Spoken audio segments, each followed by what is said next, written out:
Здравствуй, родная. Я долго писал тебе письма, буквы строчил, как очередью из автомата.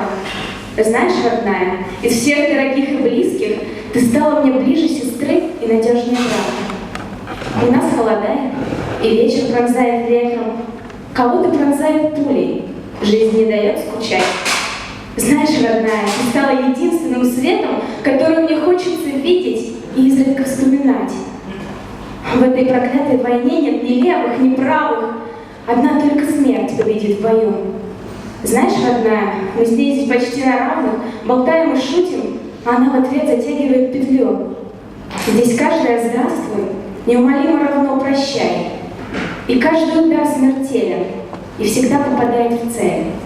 Родная, меня больше нет, только ты, пожалуйста, не скучай. Я посылаю тебе весну. Дойдет через пару недель.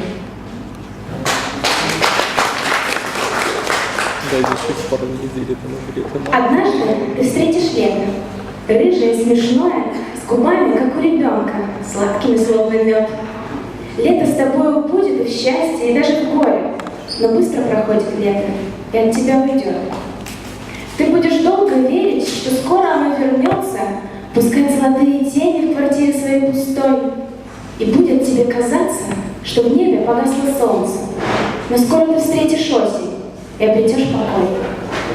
Осень задумчивым взглядом читала тебя как книгу, знала, что будет дальше, от горя могла сберечь. Но не было в ней загадки, не было в ней интриги, только забота, мудрость и волосы ниже плеч. После разлуки с ней ты сменишь и дом, и город, и будешь бояться рыжих, как в детстве, дурного сна. Внутри тебя будет пусто, вокруг тебя будет холод, но скоро тебя изменит пришедшая к нам весна. Ты будешь плести ей косы, вплетать в их пшеницу маки, она будет петь тебе песни и снова учить мечтать. Но в книге ее любимой о знаках и зодиаке написано несовместимо, и снова ты будешь ждать. Но если весна уходит, то больше ее не встретишь, и ты будешь греться ромом и замерзать от стихов.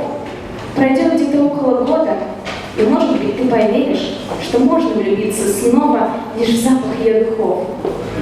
Зима не придет к тебе в гости, не встретит тебя улыбкой, но взглядом ее темно-синим ты будешь сожжен дотла, и тенью пойдешь за нею, и жизнь твоя будет пыткой, сладостной, терпкой болью и жаждой хоть капли тепла.